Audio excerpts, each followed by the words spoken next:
Broadcasting from the business capital of the world, this is the Podcast Business News Network.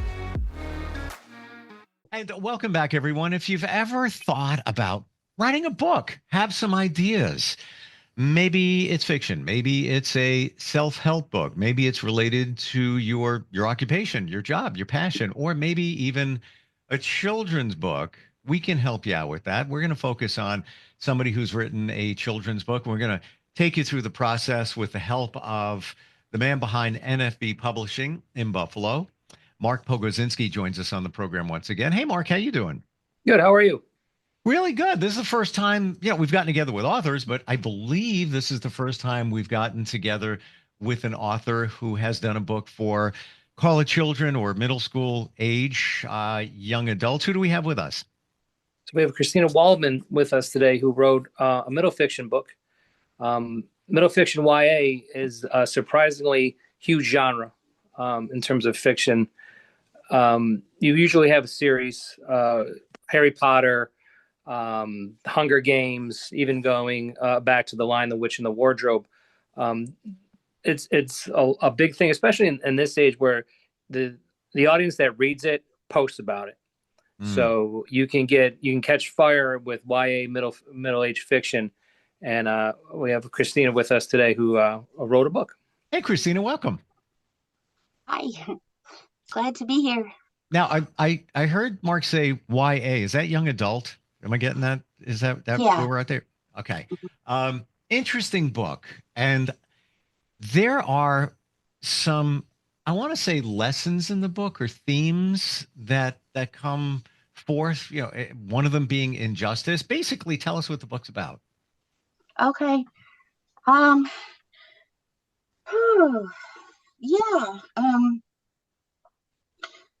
Well,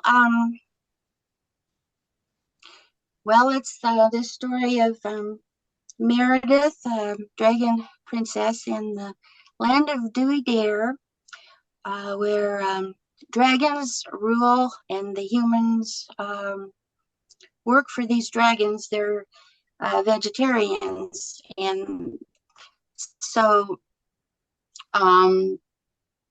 there's so Meredith fights against the injustice. She's got her band of rebel dragons, and then she's tired of all the distraction, so she wants to try to stop the fighting, and she goes to seek a truth, and then the story goes from there.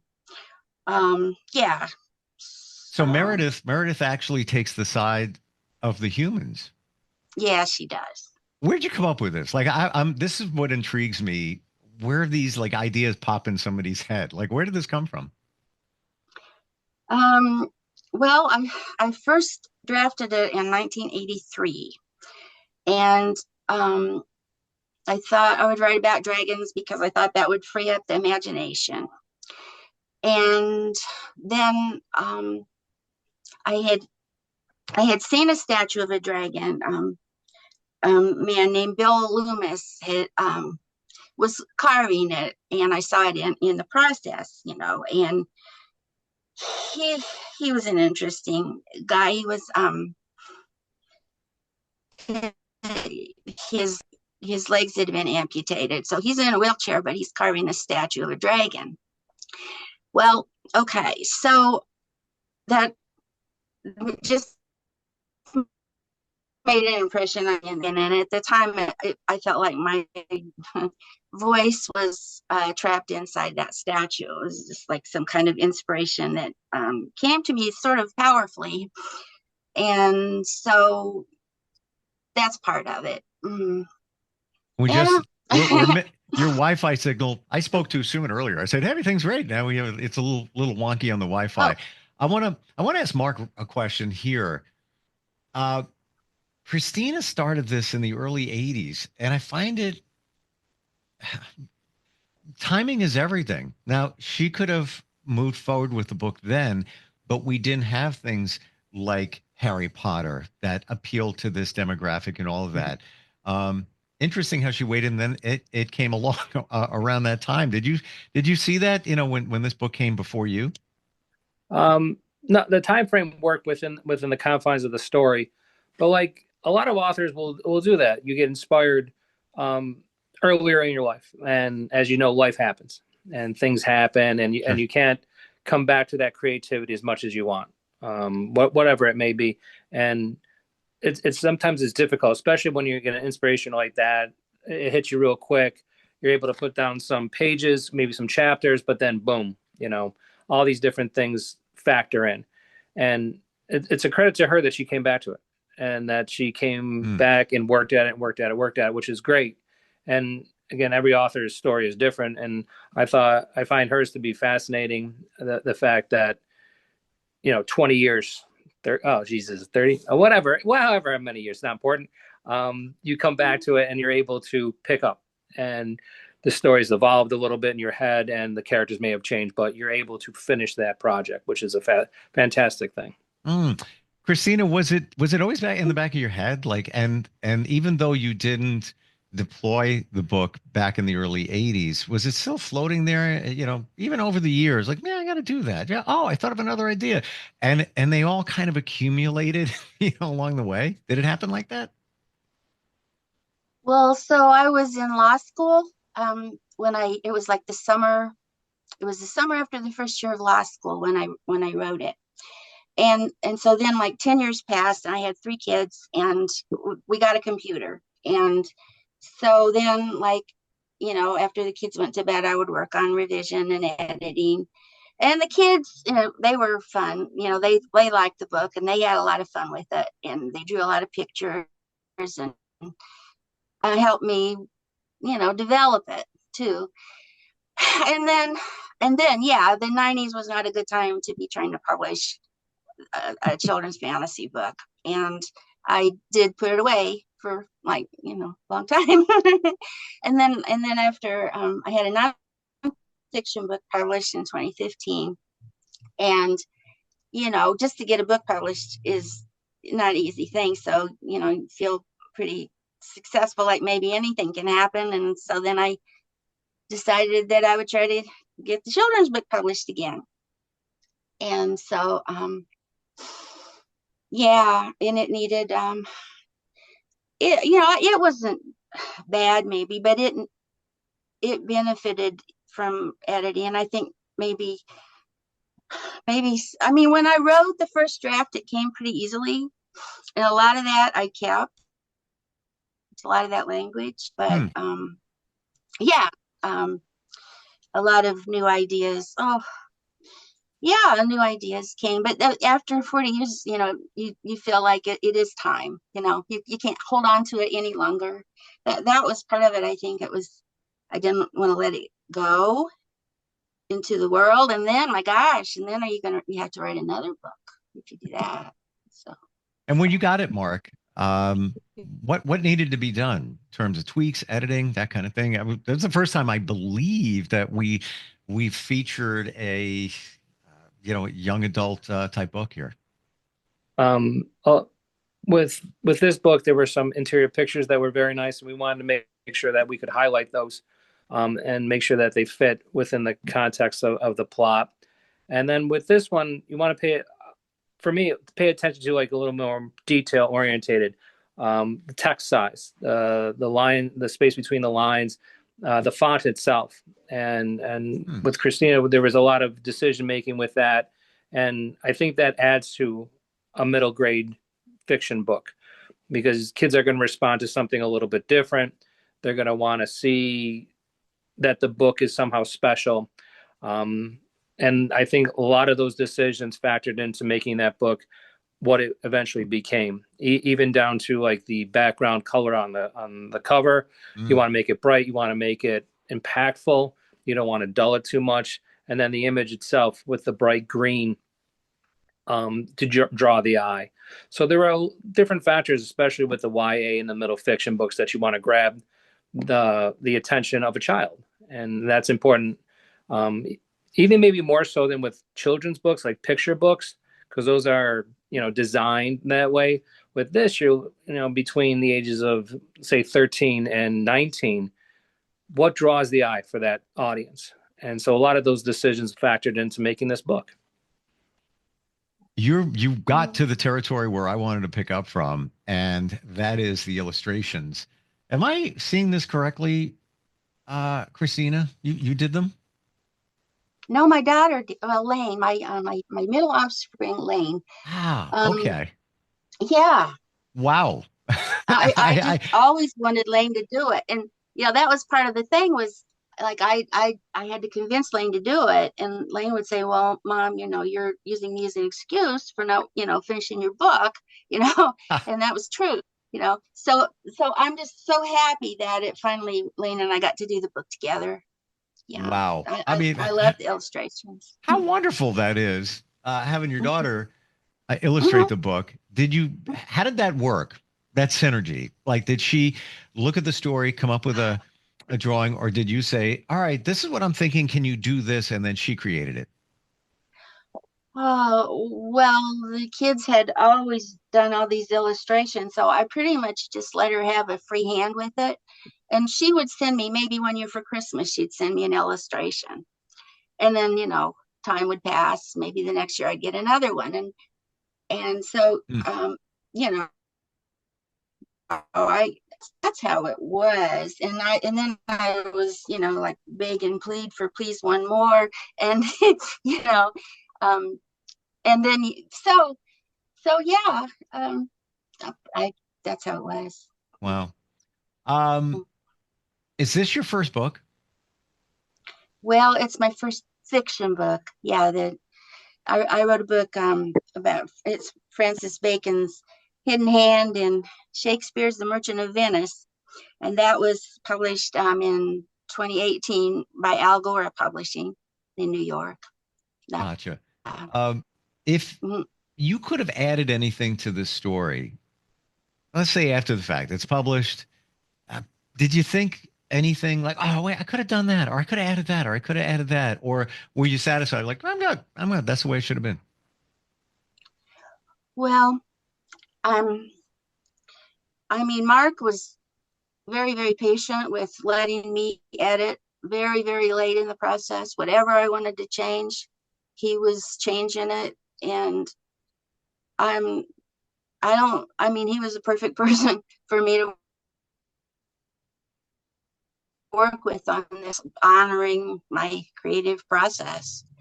And like very, very late, I thought, well, I might have done one thing differently, but didn't matter all that much. And it just seemed like it would be wrong to ask. And I told him about it. And, which I said, just, it's all right. We'll just leave it. It's all right. Yeah. Yeah. Yeah. You know what I'm learning here is that every author has a different mode of operation. And your job, Mark, as a publisher, you have to adapt to it. Some may, here's the whole story, here you go. And, go through, edit, make tweaks, and then publish. Others are a work in progress. And then you have to adapt to that. Do I have that right? Does it seem that way? Again, every author has their different process, and a good editor and hopefully a good publisher doesn't interfere with the process to the point where they stop, where so many suggestions or no, that can't be done with your book. You want to make sure that they have a free hand to produce the book that they've always envisioned, grammatically correct, spelling correct, the little things that I can help along the line. But for me, it's the author's vision that's first and foremost. And you want to make sure that you honor that to the best of your abilities. And I think most publishers hopefully will do that, especially like small publishers like myself, where you can say, all right, take your time. If you're not ready, you're not ready. I'm here when you are. If there's something that you want to change, let's go change it. Because in the end, it's your book, it's your name on it. And it should be exactly the way, to the best of our abilities, that you want it. And I think that makes for a better book. It makes for a better read. And I think a lot of readers will see that. When you read Christina's book, you can see the passion in it. And hopefully you can see the drive it took to make it, and the images and how lovingly they're rendered. And that little details, like I say, about the font, those were Mhm. thoughtful decisions back and forth until we landed on the right one that worked for her. And I think that's the most rewarding thing for me, as a publisher to produce that final product, and the person's like, yes, this is what I've always envisioned, and it's maybe not perfect, but as close as we can possibly get. Thank you for bringing that up, because I think a lot of people don't realize the detail that goes in. Even you look at a website done right, and some websites are designed to convert. Just give me an example on color and things like that. You could change the color of a button and get many more people to click the button. Mm-hmm. And it's trial and error, it's experience, it's research, it's metrics. Same thing. You look at the book. We want to appeal to a certain demographic. What's going to get that done? Bright orange, certain type of font, the green with the orange. By the way, big fan of orange on my wall, green complements it on another wall. I'm not even kidding. I also do marketing. My logo is green and orange. For me, there's something about it, some kind of excitement that comes off of it. And I'm feeling that you guys were feeling the same thing in the cover of the book, which is predominantly those colors. When you were designing the book, Christina, was it working with your daughter? Did you have to change things up in terms of colors and move things around? I'm fascinated about the art process too. Well, the image on the cover, I should hold it. I don't know if you see it, but Yeah, the image on the cover is Lane's painting, an original painting. Wow. And so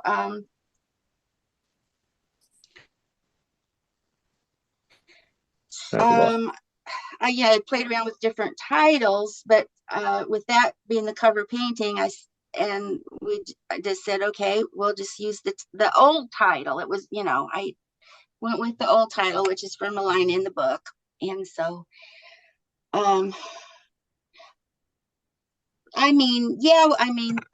we designed the background around the Lane's painting. Yeah, we that was the given there. So for her to do that painting, obviously she knew that you were working on the book, what the subject was. She probably read some of it and was aware of it. And then was that intentional, that painting for the cover? Oh yeah. Okay. Lane grew up with the story. She knows it backwards and forwards. Yeah. Lane likes green. So. Fundamental question here. Kind of curious. Why dragons? Why dragons? Well, when I was going to write this back in 1983, and it just seemed like dragons. I thought, well, if you write about dragons, it'll really free up your imagination. You could write about anything. That was, yeah. And then, having seen this statue of the dragon, Bill Loomis is in Carbondale, Illinois. And I wish I could find him. I wrote to him once, and he wrote back, and I asked him if I could buy the statue, and he said no, because the book might be famous someday. It might be worth money. He wasn't going to sell it. And he might still be alive. He would be older, in his 80s maybe. I'd just like to let him know. Yeah. Mark, when you got this book, a few years ago, knowing that the thought came from 1983, dragons became uber popular years later. Did you think that, that Chrissy was ahead of her time? In hindsight, probably. Right now, if you look at like YA or middle fiction, I think of the top 25, 15 are dragon or have some sort of dragon character in them. Wow.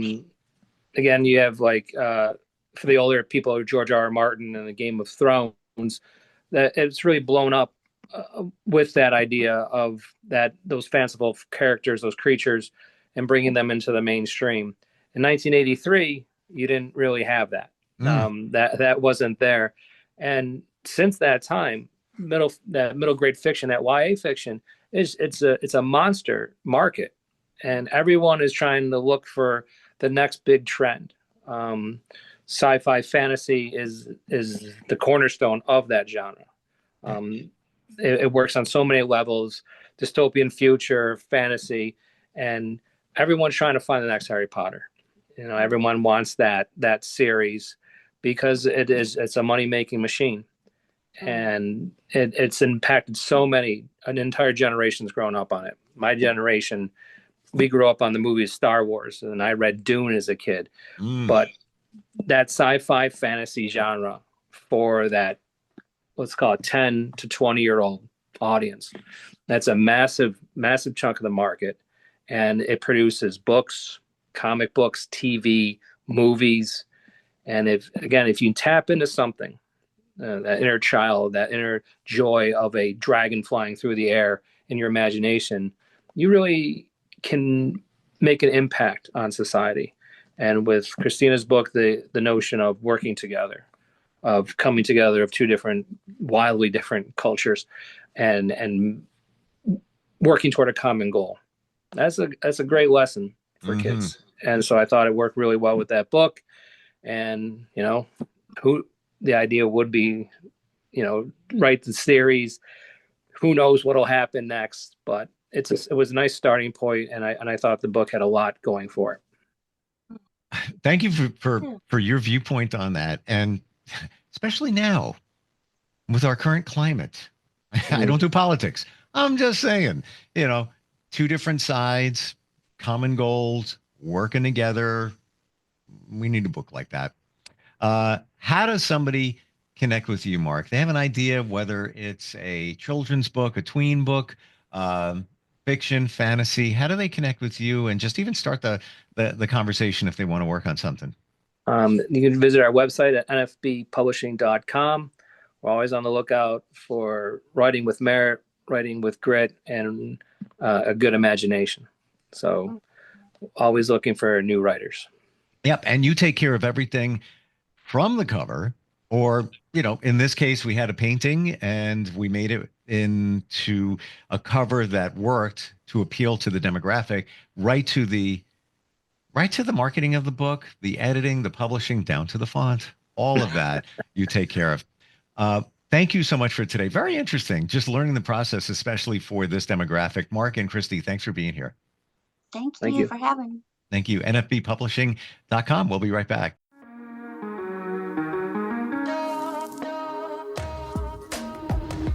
Broadcasting from the business capital of the world, this is the Podcast Business News Network.